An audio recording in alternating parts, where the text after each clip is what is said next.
From our New York studios, let's go inside her story with Jackie Reed. Good morning, Jackie. Good morning, Tom, Sybil, and Jay. Listen, you guys, for many women, divorce can not only leave you with a broken heart, but some serious credit problems due to your ex doing things like not paying his bills post-divorce. I met a woman who told me it took her more than 7 years to fix her credit after her divorce. But there are ways to protect yourself. I'm going inside her story with credit repair specialist Paul Oster, who is the CEO of Better Qualify. Good morning, Paul. Listen, now I would think it's during the marriage that a spouse can do the most damage to your credit, depending on what accounts you share. But don't you and your credit reports kind of go separate ways after the divorce? I mean, how can an ex still do damage after the divorce papers are signed? Unfortunately, if a couple gets to the point where they're actually getting a divorce, both spouses, and oftentimes the woman for sure, needs to realize that a divorce decree does not supersede the original creditor agreement. Probably the most important thing that folks are going to take away from today's show.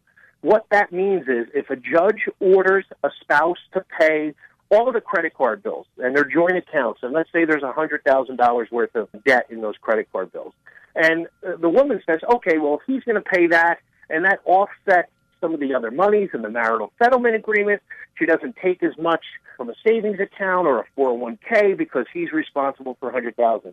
If he does not pay, she is ultimately responsible in the eyes of the creditor.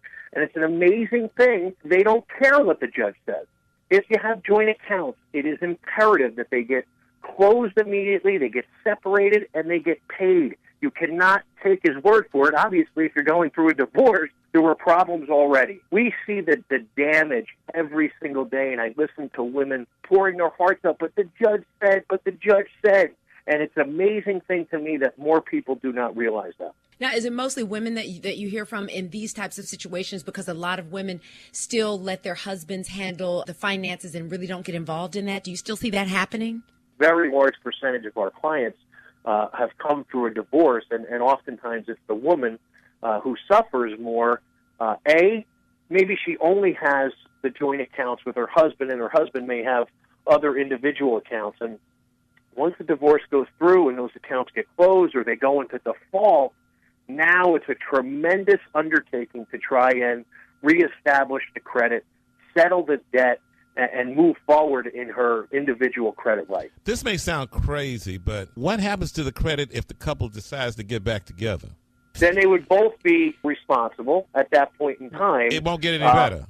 No.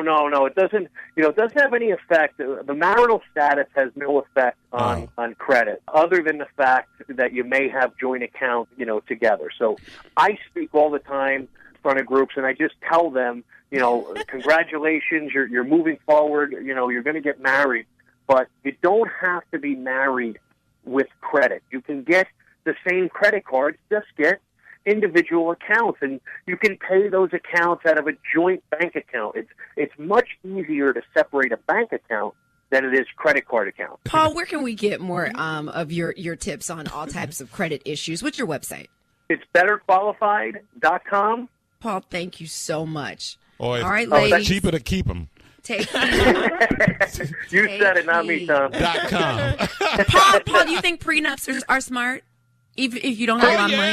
Oh, yeah, I can answer that one. No, but do you have to be rich and famous to have a prenup? No, and prenups are smart, but again, they don't supersede original agreement, and it's almost a separate issue to deal with.